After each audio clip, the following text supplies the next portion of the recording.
Good evening, friends, and welcome to Sleepy Time Tales, a podcast aimed at helping you to get a good night's sleep. Do you find your mind plagued with the stresses of modern life, especially when the lights are out and you're trying to get a restful night? Does your spinning mind keep you awake? Follow my voice down the path towards a good night's rest.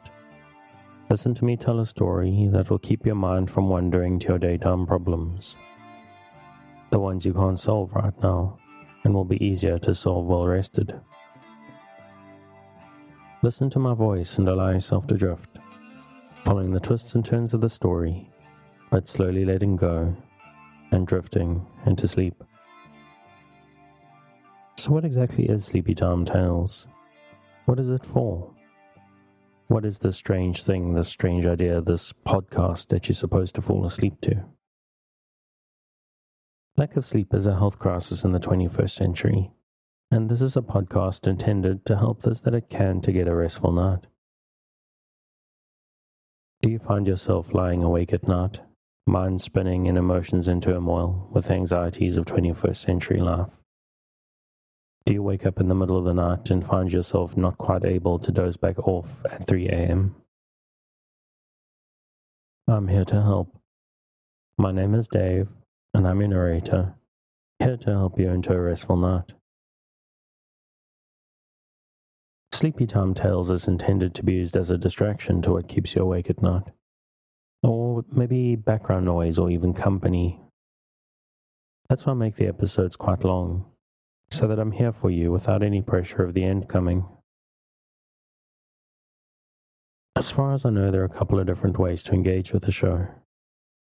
The main idea is that it gives you something to focus on, a story or an event that lets you keep your mind on a specific point, to stop it from spinning out into stress and anxieties, to help you to focus just enough not to resist the embrace of a night's sleep when it comes for you. Or maybe you need something a little bit different. Maybe you just need some kind of background noise. Some people like white noise, or the sound of the wind in the trees, or the ocean, or the rain. Or maybe some boring dude droning on in the background. But as you're listening, it's important that you don't try to force the sleep. Just keep a light mental grip on the thread of the story, and allow the need for sleep to come for you naturally. Now, obviously, I'm hoping you're asleep before I get to the end of the episode, but don't feel pressurized. If this is your first night, this probably actually won't work for you. It'll probably take a good 3 nights or so for you to get used to it, to get used to listening to my voice or my maybe slightly strange accent. Or maybe one episode isn't long enough, especially early on. Or even your problem maybe isn't so much going to sleep. Maybe you go to sleep alright, but you find that you're awake in the middle of the night. What I recommend is to download a whole bunch of episodes, put them into a playlist, start on the latest and let them run. That way, if you wake up in the middle of the night, you can carry on listening and go straight back to sleep again. Or maybe you're even a habitual person who wakes up before the alarm. 60 minutes or even 30 minutes. You can carry on listening in that case again and it'll help you. And I've had people actually thank me for that suggestion. Because as strange as it sounds, there's something about allowing yourself complete relaxation right before the alarm that's satisfying on a whole new, deep level. But it's important as you're listening that you try to relax. If you're new to the show, this may seem strange to you, so give it a chance. Because I'm here to work with you, to create a safe space, a cocoon in which you can curl up and allow nature to take its course.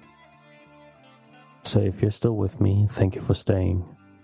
If you're already asleep, we'll chat again soon. And of course, you aren't hearing me, except maybe in a dream. Before we get on to the show, I have some very exciting news. Sleepy Time Tales has partnered up with Magic Mind, a matcha-based energy product designed to enhance your energy and day-to-day concentration. The folks at Magic Mind sent me some to try out because I'm not going to recommend a product that I can't stand by, and they agreed with that, and it was a very interesting experience.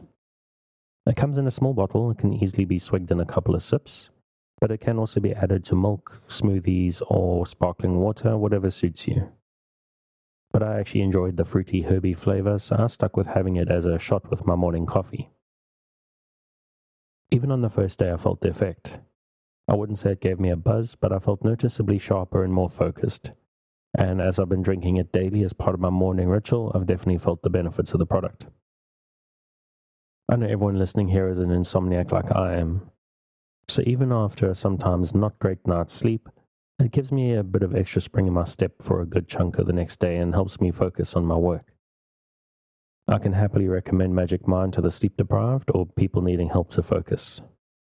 And the folks over there have made a great offer to Sleepy Time Tales listeners.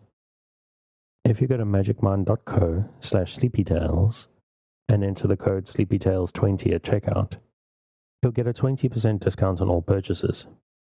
But even better, if you sign up to their subscription service, the discount will be up to 56%, taking Magic Mind from a good buy to a great one.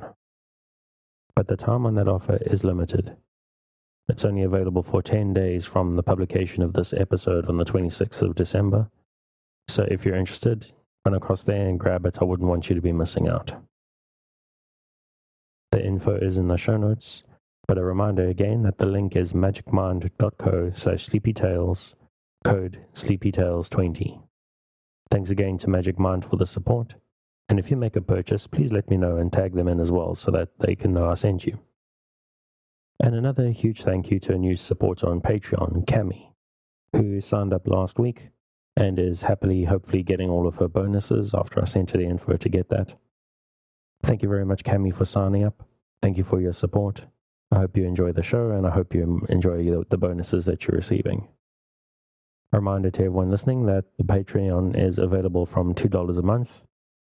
At that level, you get early release of the main episodes, and for only $5 a month, you get weekly bonus minisodes, ad-free edits of the main show, story-only edits of the main show, and a monthly megasode, which is the whole of the previous month's episodes, all in one big recording for you to listen to at once. There's also, of course, the tip jar on the website if you can't quite make a monthly contribution, which is completely understandable, and I'm grateful for anything. Even $1 is really helpful to me. And I'm offering a special offer on my podcast editing and launch service at the moment. I'm offering a discount rate for new customers, as well as a free setup service, which normally is a whole charge on its own. And the details for that are in the show notes, along with everything else. I've gone on very long tonight. Thank you for your patience. Let's get back to the show. Return this week to the Book of the Ancient Greeks by Dorothy Mills. The chief gods dwelt on Mount Olympus in Thessaly, and were called the Olympians. Others had dwellings on the earth and the water or in the underworld. Heaven, the water, and the underworld were each under the particular sovereignty of a great overlord amongst the gods. 3 brethren we, said Poseidon. Zeus and myself and Hades is the third, the ruler of the folk in the underworld. And in 3 lots all things divided, and each drew a domain of his own, and to me fell the hoary sea to be my habitation forever, when we shook the lots. And Hades drew the murky darkness, and Zeus the wide heaven and clear air and clouds. But the earth and high Olympus are common to all. Zeus was the greatest of the gods. He was the father of gods and men, the lord of the lightning and of the storm cloud, whose joy was in the thunder. But he was also the lord of counsel, the ruler of heaven and earth. And he was in particular the protector of all who were in any kind of need or distress. And he was the guardian of the home. The court of every house had an altar to Zeus, the protector of the hearth. A great statue of Zeus stood in the temple at Olympia. It was the work of Phidias and was considered one of the 7 wonders of the ancient world. The statue was destroyed more than 1,000 years ago by an earthquake, but a visitor to Olympia in ancient times tells us how perfectly it expressed the character of the god. His power and kingship are displayed by the strength and majesty of the whole image. His fatherly care for men by the mildness and loving kindness in the face. The solemn austerity of the work marks the god of the city and the law. He seems like to one giving and bestowing blessings. Hera was the wife of Zeus. She was golden-throned Hera, an immortal queen, the bride of loud thundering Zeus, the lady renowned, whom all the blessed throughout high Olympus honor and revere no less than Zeus, whose delight is the thunder. Poseidon went to Olympus when he was summoned by Zeus, but he was the god of the sea, and he preferred its depths as his home.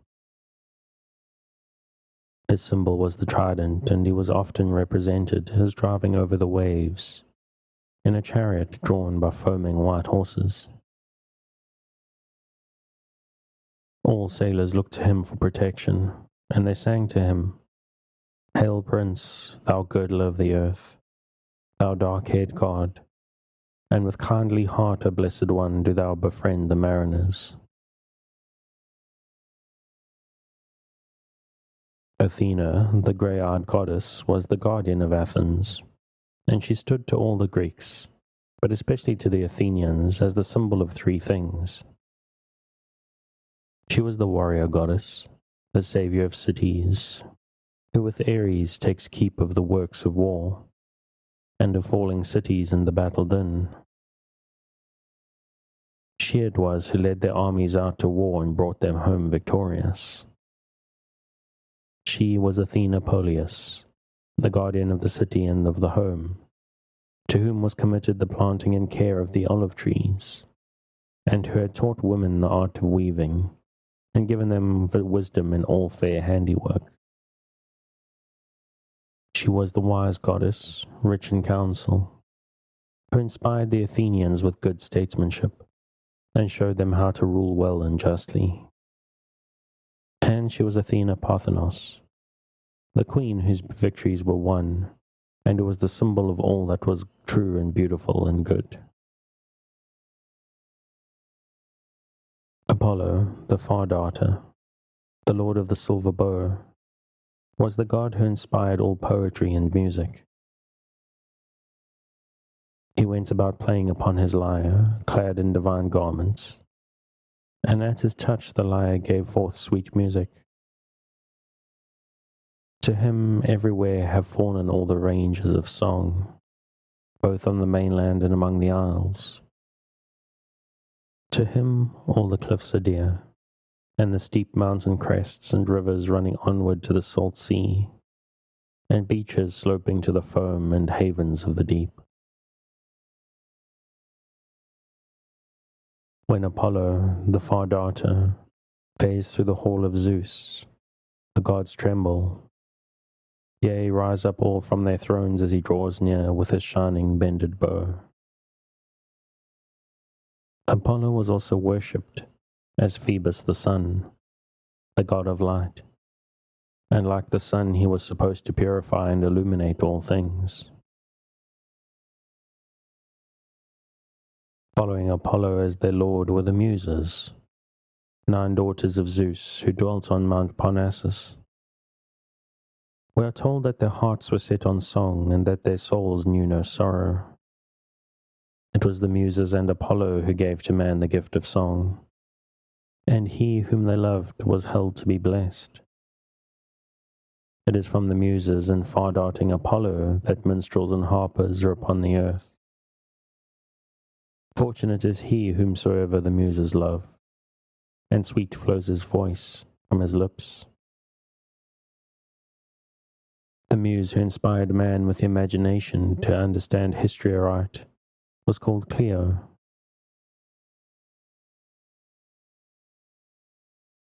The huntress Artemis, the sister of Apollo, was goddess of the moon as her brother was god of the sun. She loved life in the open air and roamed over the hills and in the valleys, through the forests and by the streams. She was the goddess of the loud chase, a maiden revered, the slayer of stags, the archer, the very sister of Apollo of the golden blade. She through the shadowy hills and the windy headlands rejoicing in the chase draws her golden bow, sending forth shafts of sorrow. Then tremble the crests of the lofty mountains, and terribly the dark woodland rings with din of beasts, and the earth shudders in the teeming sea. Hermes is best known to us as the messenger of the gods. When he started out to do their bidding, beneath his feet he bound on his fair sandals, golden, divine, that bear him over the waters of the sea, and over the boundless land with the breathings of the wind. And he took up his wand, wherewith he entranceth the eye of such men as he will, while others again he awaketh out of sleep. Hermes was the protector of travellers, and he was the god who took special delight in the life of the marketplace. But there was another side to his character.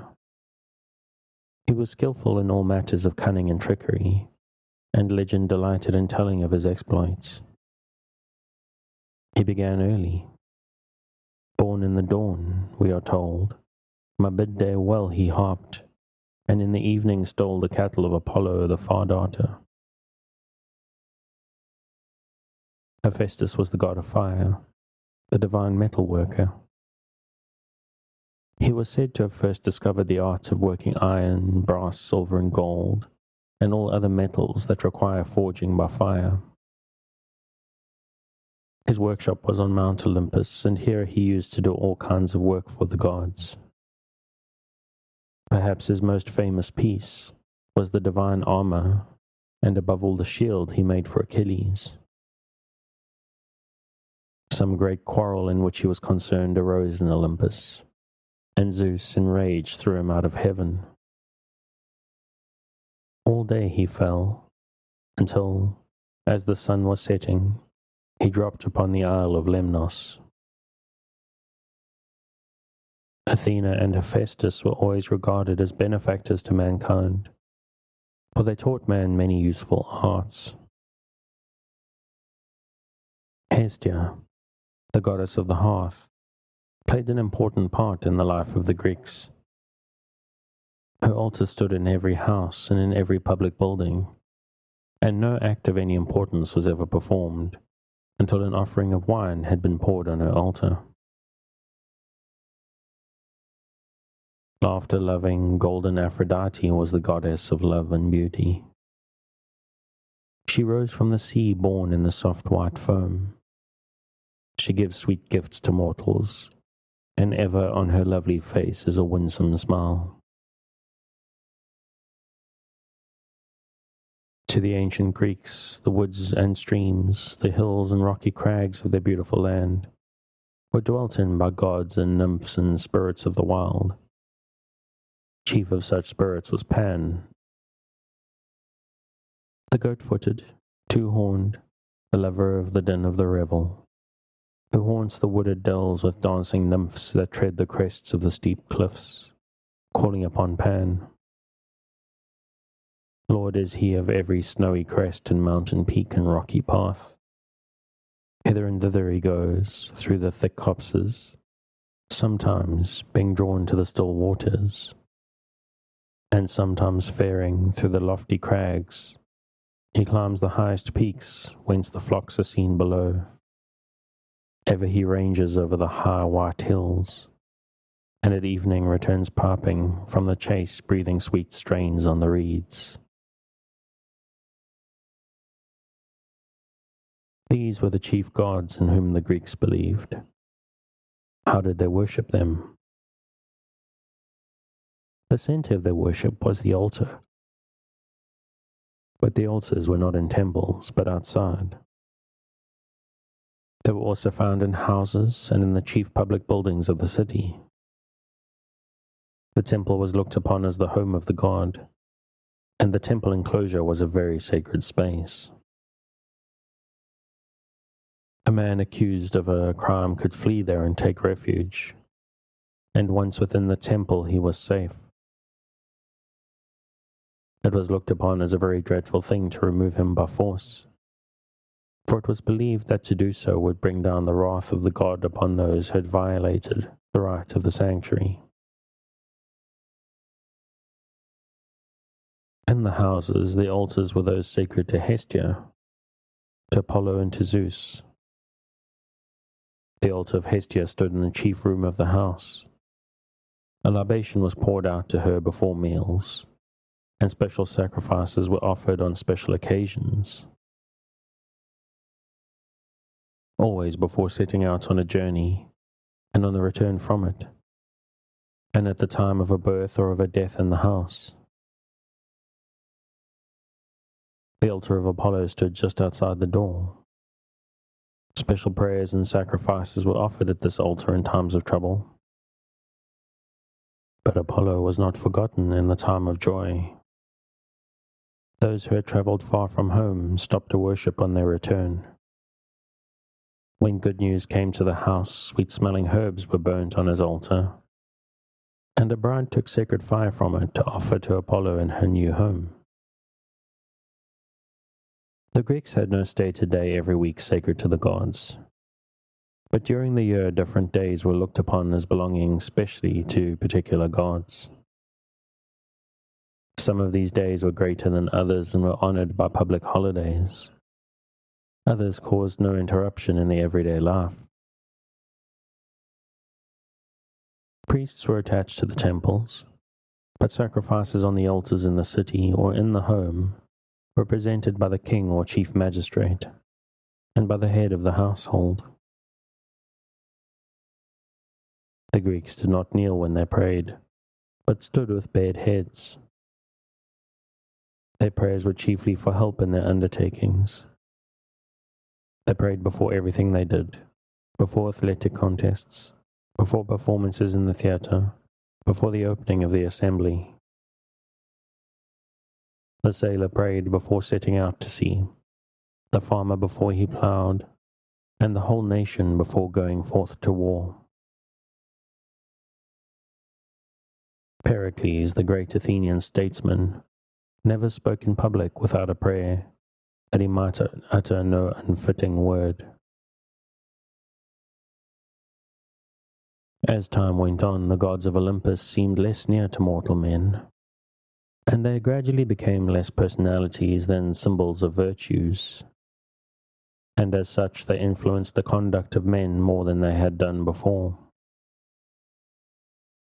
Athena, for example, became for all Greeks the symbol of self-control, of steadfast courage, and of dignified restraint. Apollo of purity, and Zeus of wise counsels and righteous judgments.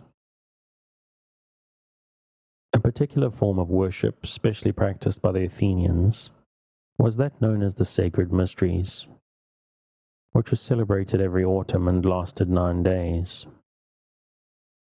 This worship centered around Demeter, and was celebrated in her temple at Eleusis near Athens. Demeter was the corn goddess, and it was the story of her daughter Persephone who was carried off by Hades, lord of the realm of the dead, that was commemorated in the Sacred Mysteries.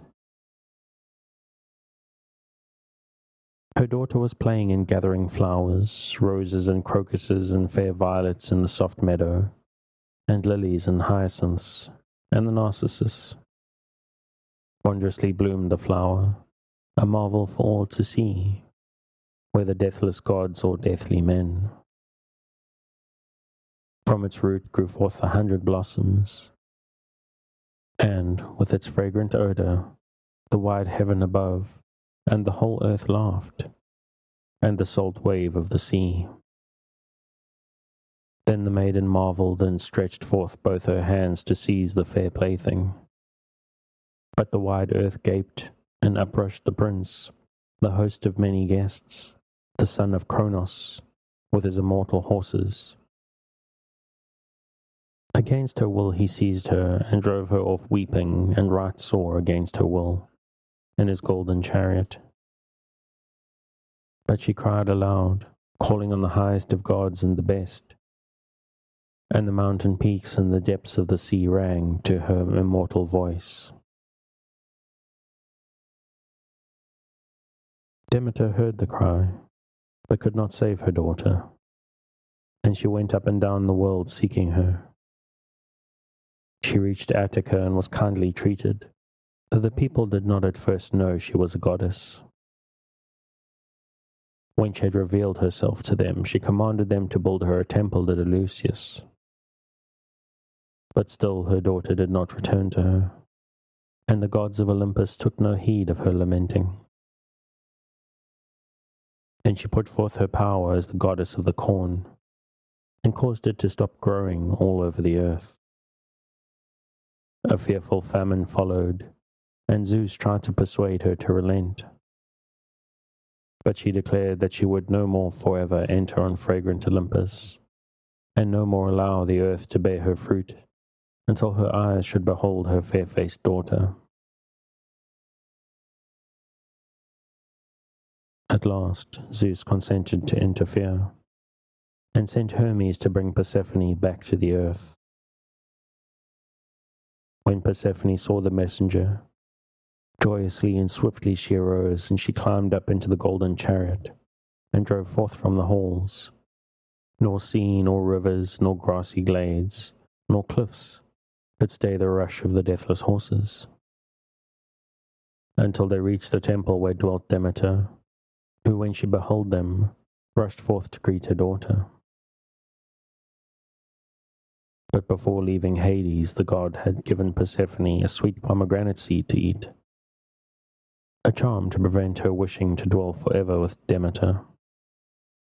And it was then arranged that Persephone should dwell with Hades, the lord of the realm of the dead, for 1/3 of the year, and for the other 2/3 with her mother and the gods of Olympus. This was the story around which centered the worship of the sacred mysteries at Eleusis.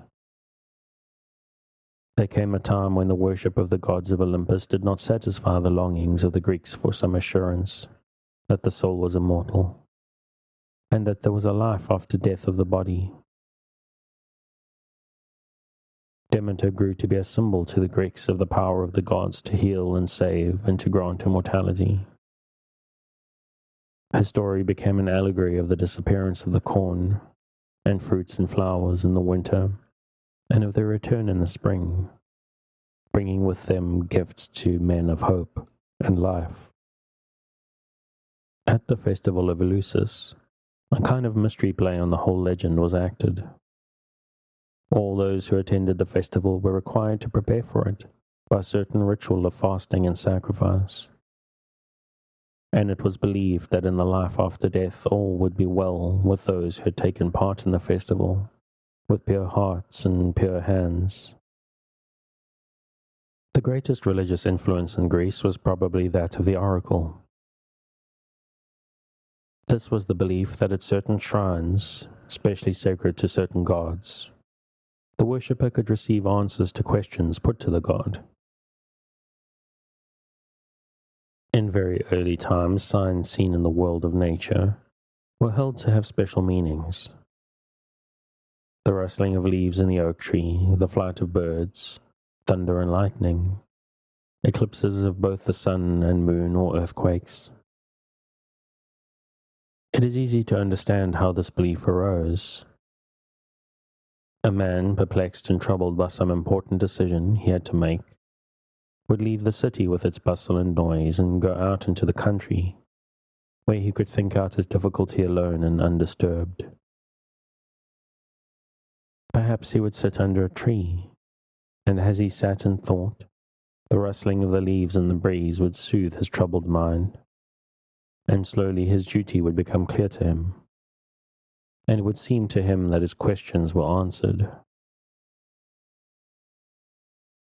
Looking up into the sky, he would give thanks to Zeus for thus inspiring him with understanding. On his return home, he would speak of how he had heard the voice of Zeus speaking to him in the rustling of the leaves, and so the place would gradually become associated with Zeus. And others would go there and seek answers to their difficulties, hoping to meet with the same experience, until at last the spot would become sacred and a shrine would be built there, and it would at length become known from far and near as an oracle. Plato said of these beginnings of the oracles that for the men of that time, since they were not so wise as ye are nowadays, it was enough in their simplicity to listen to the oak or rock, if only those told them true.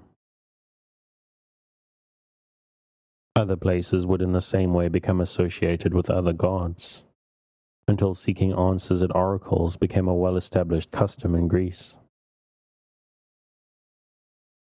The great oracles of Zeus were at Olympia, where the answers were given from the signs observed in the sacrifices offered, and at Dodona, where they were given from the sound of the rustling of the leaves in the sacred oak tree. But the greatest oracle in all Greece was that of Apollo at Delphi.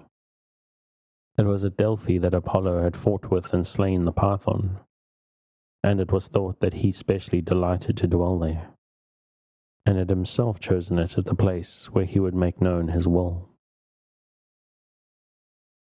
Here methinks to establish a right fair temple, to be a place of oracle to men, both that they dwell in rich Peloponnesus and they of the mainland and sea-girt isles, seeking here the word of wisdom.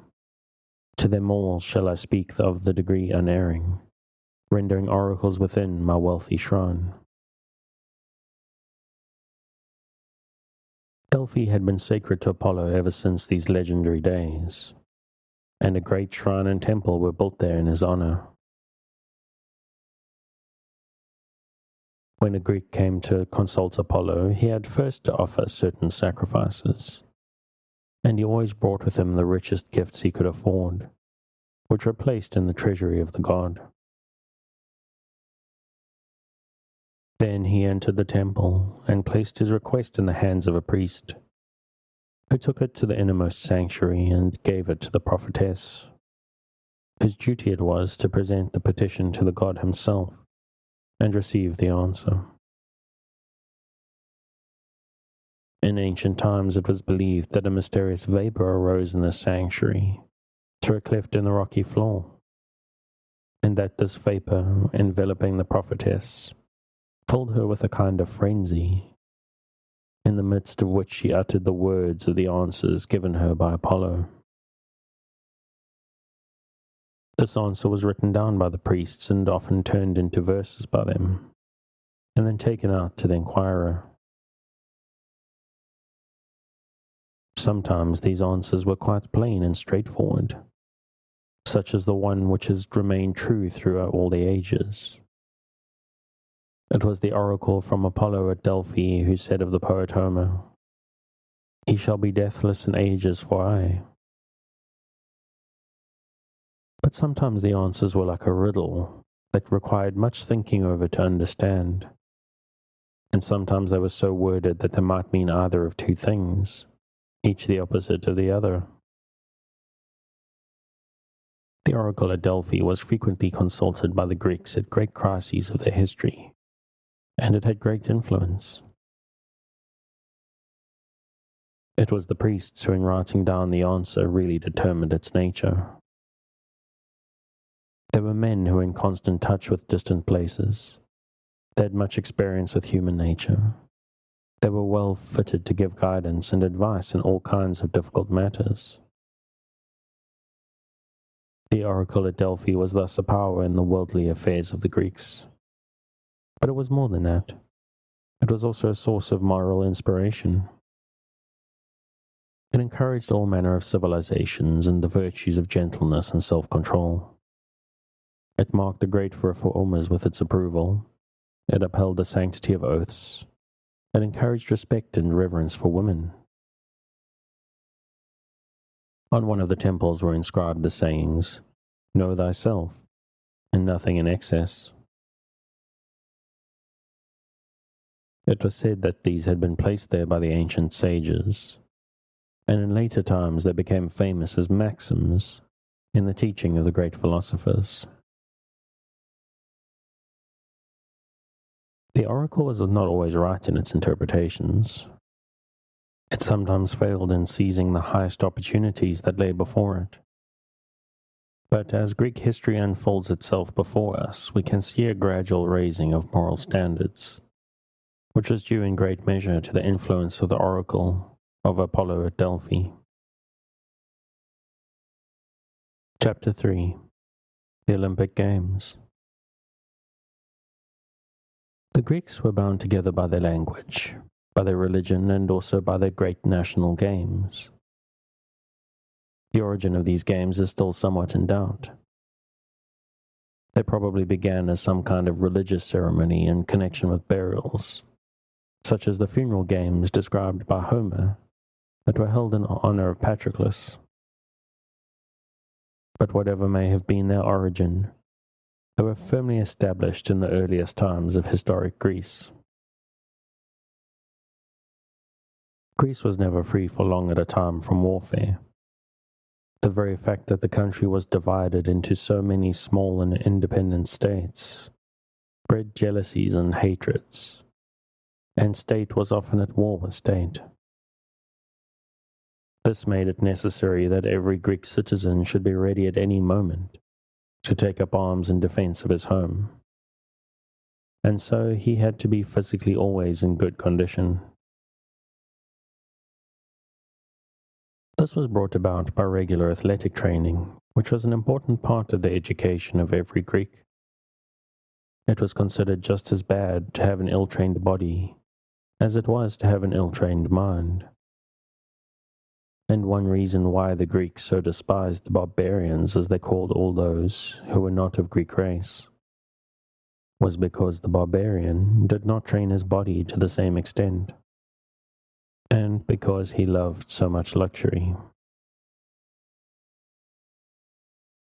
All Greeks then received athletic training, and this training aimed at developing a beautiful body, for it was believed that to run gracefully was as important as to run swiftly. But though the Greeks loved contests and competition, and strove hard for the victory, because they cared so much for grace of movement, they did not lay much stress on record breaking, and so they kept no records of exceptional athletic feats, which prevents us from knowing details of some of their great athletic achievements. Games were held in nearly every Greek city, and were a source of great pride to the citizens. The more important festivals were those held in honor of Poseidon at Corinth, and called the Isthmian Games, those at Delphi, which commemorated the slaying of the Python by Apollo, and called Pythian Games, and greatest of all, held every 4 years at Olympia in honor of Zeus, and known as the Olympic Games. These games were the oldest in Greece, and they were at all periods the most important. The first were held, if tradition tells truly, before Greece had begun her history, and the last long centuries after she had ceased to be a free state. The first games in historic times were held in 776 BC, and the interval between each festival was called an Olympiad. These Olympiads constituted the Greek calendar, which took 776 BC as its starting point. This great festival at Olympia was held in August or September and lasted 5 days. It was a national affair, and Greeks from all over the Greek world went to Olympia to take part in it. For a whole month a truce was proclaimed throughout Greece. All warfare had to stop, and all ordinary business and pleasure gave way to the greater business of going to Olympia. The games were usually held from the 11th to the 17th day of the month of truce, the days before and after being given up to the journey to and from Olympia. All roads were declared safe for these days, and great was the punishment meted out to any who dared molest the pilgrims to Olympia. For they were going to pay honor to Zeus, and were considered as especially under his protection. Visitors thronged every road, and they came from every direction. They came from all the Peloponnesian states, from Corinth, Athens, and Thebes. They came from the far-off Greek colonies, some from the shores of the Black Sea, looking almost like the nomads with whom they came so much in contact. Some from Ionia, men clad in rich robes and of luxurious habits, learned from their oriental neighbors. Others from the western colonies, from Italy and southern Gaul, and yet others, dark and warm-blooded men from distant Africa. Yet all were Greeks, bound together in spite of their differences, by the common ties of blood and religion. Some were rich and were accompanied by slaves who brought everything necessary for their comfort. Others were poor, who tramped the roads footsore and weary, but sustained by the thought of the joys of the festival when they reached their goal. The gathering together of so many visitors brought all kinds of people to Olympia. Merchants with rich and rare goods for sale, for a regular fair was carried on during the festival. Makers of small statues hoping for orders to be placed in the temples. Poets who wanted to recite their poems. Musicians ready to play on their lyres to any who would listen. Gymnastic trainers from all over Greece who hoped to learn some new method that would improve their own teaching. People of all and every kind. Only there were no women. The games were considered too public a festival for it to be fitting for women to be present, and the journey was too long and difficult for them to undertake it. The women who lived near Olympia had a festival of their own, when they too raced and were awarded prizes. But it was at a different time from the great national festival. And with that, I'm going to leave it there. As always, if you want to pick up where we've left off, you can find the original on Project Gutenberg at the link in the show notes.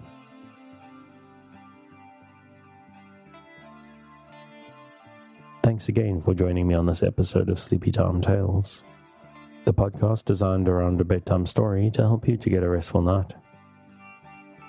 New episodes will be released every Sunday night to give you something fresh to help you rest in a new week. But make sure to follow or subscribe in whatever service you use, so that you get your new episodes whenever they come out. Good night, and sweet dreams.